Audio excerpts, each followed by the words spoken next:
So I was not planning to make this video, as I briefly discussed the event and the Cybertruck at the end of my road trip video, but seeing as I not only got to sit in a Cybertruck, which apparently not everyone got to do at the event, but also very, very briefly drive one, well, here we are.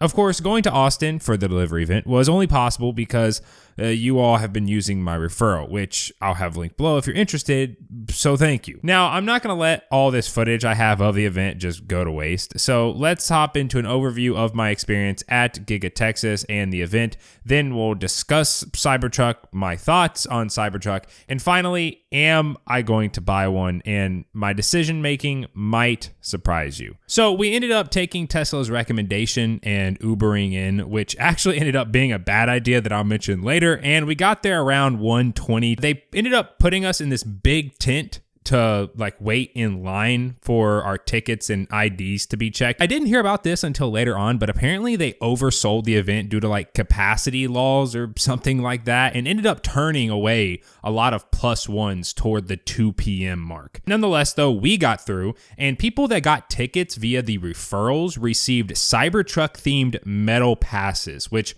was honestly really cool. They then loaded us onto what looked like prison buses from the outside, or at least some of them did, and drove us to the front entrance of the factory, which is huge, by the way, like the entrance, but also the factory. They had the sexy lineup along with like a silhouette of the Cybertruck parked out front. We enter into the factory where they have like a blown up Cybertruck sitting there, not like, actually like destroyed, kaboom, blown up, but blown up. Now, keep in mind that at this point, I don't think that it was public knowledge that we'd be touring like part of the factory. At least I didn't know. So when they routed us like to the side of where the Cybertruck was blown up at and through some doors, it was a big surprise to me. The tour itself was kind of a tour, but it was more self-guided. Like there were some Tesla employees at stations explaining what they were looking at, like what we were looking at, but you could just move at your own pace, and there were just some things that the machines were just kind of doing their own thing, and no one was really there to explain like what they were doing. But for most things that were moving around, there was someone stationed there. They even had a little Cybertruck themed cart, which a lot of people were memeing that this is the new base model. As we neared the end of the tour, the Cybertrucks were getting like more and more complete, which was also pretty cool. So like you kind of start at the front where it's just parts here and there, and then as you go further back, the parts start forming together to make, the Cybertruck. Then at the end was the big tunnel, which I think everyone has seen, like the big like white lights and all that. Once we were through the tunnel, we became cattle as they began herding everyone into a small little section at the back. From there, it became a contest on who could hold their phone the highest, while Elon got on stage and did the whole best truck ever spiel. However, there was one instance that I don't know if it was picked up on the live stream that Tesla was doing, but when Elon got Franz to like throw the ball, the crowd got like really quiet and started yelling, "What about a metal ball?" And I'm gonna let that clip play here for a second. Where's the metal ball at? Where's the metal ball? Metal ball! Metal ball! Yes. Great. I think. And I honestly expected him to pull out a metal ball and be like, "Oh yeah, now time for the metal ball, blah, blah, blah." But he didn't. And it was really awkward for like 5 or 6 seconds because people were kind of just looking around at each other like, that's not a recreation. I think they should have just not done that part if the glass couldn't survive a metal ball. After that, they had the deliveries, and eventually they freed us from the back, and I immediately shot over to one of the Cybertrucks. I was able to experience the entire back seat and the driver's seat. I'm like 6'1" and had good legroom in the back with decent headroom if I didn't sit straight up. The driver's seat was also pretty good, but to be honest, I was more interested in playing with the screen and, doing all the stuff that it could do, but I didn't want to be like that guy hogging the seat because there was like a line of people crowding around at this point trying to get in, or potentially getting kicked out for activating the spray, because I really wanted to activate the spray wipers just to see how it worked, or adjusting the suspension because there were like a bunch of different options for the suspension, but there were people like literally in the bed of the truck, and yeah, I didn't want to be like that guy. But after after I got out, we exited the same way that we came in, so we essentially did the tour in reverse. Once we exited the factory in the entrance area, they now had some more Cybertrucks set up on display, including a matte black one, which a lot of people were going crazy over, one with a tint camp on the back, which is apparently like a $3,000 accessory, some lined up doing a light show in sync, crashed ones on the side along with like the shot up ones that everyone has seen. And we also got to see the Foundation series that has the three-headed like beast on the back, which I think is to signify, I don't know if it's to signify the Foundation or to signify that it's a triple motor, 3 heads. Apparently Foundations are the ones that are getting delivered or the ones that got delivered. But yeah, from there we took the bus back to where we originally got like our passes and everything. And we proceeded to wait for over an hour, and it wasn't just us, there were other people there as well waiting super long for an Uber, because turns out there's a toll road that leads to Tesla, and we had 4 Ubers cancel on us, and a lot of other people were having Ubers cancel on them. It was pretty bad. But all around, I thought the event was really cool, and I hope to be able to go to more in the future. Okay, so let's first discuss me driving it, because while it might sound super cool and exciting, it was literally across the parking lot. It felt like a Tesla in terms of low speed calibration, its ramp and regen, and steering felt a little weird, but like I said, it was across the parking lot, so I didn't get to fully experience the steer-by-wire, and apparently the rear wheel steering was only at 5 degrees, and there's supposed to be at 10 degrees. It's a whole thing. I'm not going to dwell on the driving too much because there are much more in-depth videos out there from people that have driven it for more than 60 seconds that I'd highly recommend you go watch if you haven't already watched. Also, I feel like the main interest, at least for me, is the truck itself. Now, in terms of build quality, everything looked super tight and well put together, but you also have to remember that Tesla knew these trucks were going to have a ton of cameras on them, so yeah, build quality is still out for me. One thing I will say, however, is at one point I was pulling on the panel above the rear door, and it definitely felt like I could rip it off. I was like, I'm going to stop touching this because I don't want to be the person to like damage this. Maybe that was how it's supposed to feel. I'm not too sure, but I just wanted to let you all know like my experience. But what I am sure of is how hard these panels are. It does not feel like any car panel. Pushing on a normal car panel, there's some flex. You could easily dent it if you just pushed hard enough. Not Cybertruck panels. Tesla says, and I quote, an ultra hard stainless, and this is all caps, so just pretend I'm screaming this, an ultra hard stainless steel exoskeleton helps to reduce dents, damage, and long-term corrosion. And yeah, I believe it. I've never felt anything like this on a car. They're also claiming that the glass is armored glass that can resist class 4 hail and you won't get chips. And I really hope that's true because have you seen the size of the windshield? That's going to be very expensive to replace. But they are claiming repairs are simple and quick for the rest of the truck due to the exoskeleton design. For the bed, it's coming in at 6 feet by 4 feet, which is pretty standard. If you look at like an F-150, they start at like a little bit below 6 feet, but then they go up above 6 feet and I believe up to 8 feet. And while we're on the topic of size, the truck to me does not look that big in person. Is that because I grew up in the country of Kentucky where every other vehicle was a massive lifted pickup?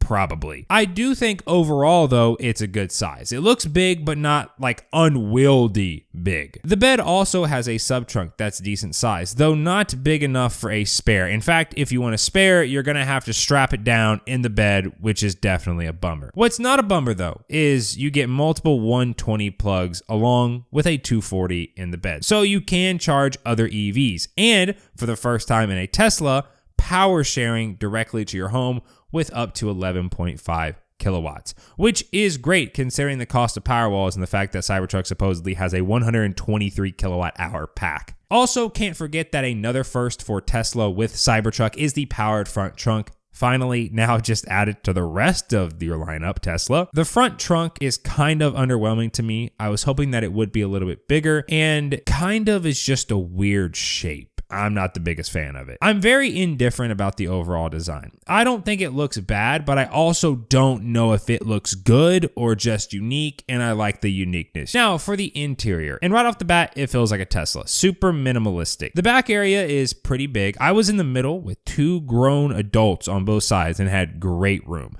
I also saw that the seats folded, and according to Tesla, this gives an extra 54 cubic feet of storage. Seriously, the back is a lot bigger than I thought it was going to be. Headspace was all right in the back. I'm 6'1", and sitting straight up, my head would collide with the top glass, but sitting how I normally sit, which is not straight up, there was no problem. Moving into the front seat, it reminded me a lot of what I've seen from Model 3 Highland in terms of like the lighting and the dashboard, though the lighting doesn't like fully extend up. It kind of cuts and just goes right across the dash, which I am a big fan of, and I like that they went with the one that they have and not the original renders of like that weird marble looking stuff. The wheel felt kind of like a yoke, but more ergonomic, if that makes sense. It's actually funny because Cybertruck's whole thing is no rounded edges, but the yoke, that's what they did with the yoke. They essentially just rounded out the yoke and put like a top piece to it. Also, I was able to feel the buttons, and the turn signals are indeed real buttons. They're not touch capacitive, which when I first felt them, one side of my brain thought this feels less premium, but then the other side was like, this feels a lot better. It's weird. But apparently this is a big gripe for S and X owners, the touch capacitive buttons, and they would much rather just have physical buttons. So there you go. Big open floorboard space between the seats while still retaining the wireless charging and storage compartments, so that's really nice. The windshield reminded me a lot of the Model X, but the visibility out was kind of weird because you can't see the front of the truck. Like, my Model 3 has a pretty low nose, but I can still see it, you know? I can't say the same with Cybertruck. All I wanted to do was play with the screen. It's the biggest screen ever in a Tesla, and it's beautiful. Like, just even the way that it's designed, where it's kind of like squared off, excluding the whole Cybertruck theme UI that they got going on, there's not much to talk about for the screen. The one I was in was on version 12 though, so that was pretty interesting.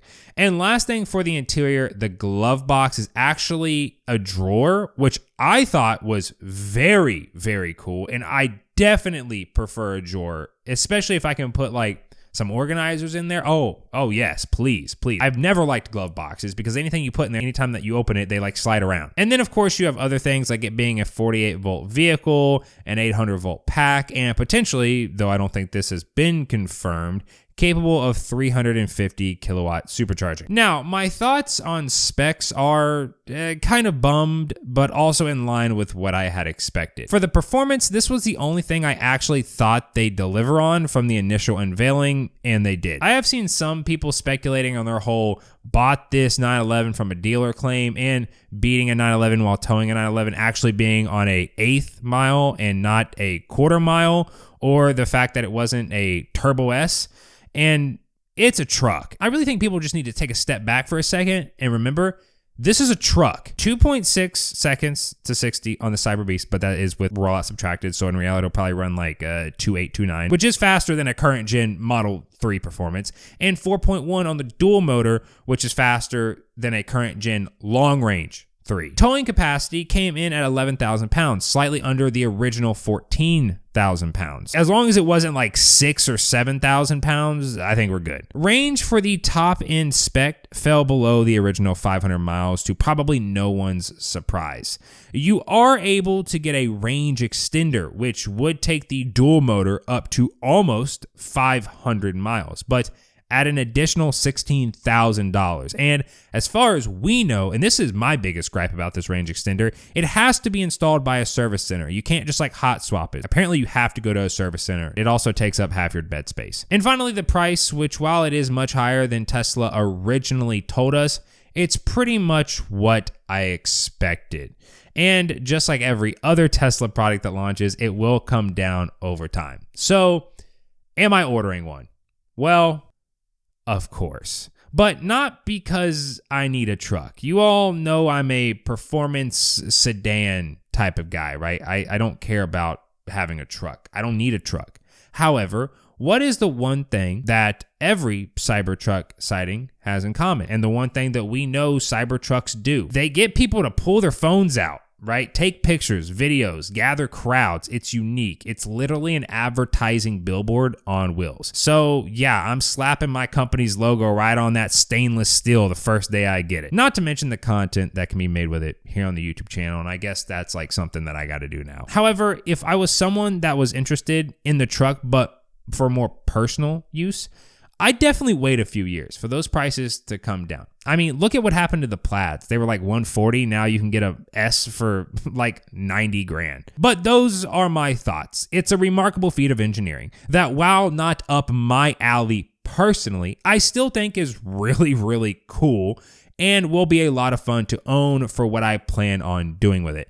Let me know your thoughts on Cybertruck down below. I've seen a lot of people canceling their pre-orders due to them missing their original entry of $40,000, which, I mean, that's pretty understandable. But I've also seen people amazed that they're actually going to start deliveries and they have now put orders in. But yeah, let me know down in the comments section. And if you're new here and want to see more Tesla stuff, then feel free to subscribe. It's exactly $12,000 cheaper than buying FSD, and I will see you all in the next one.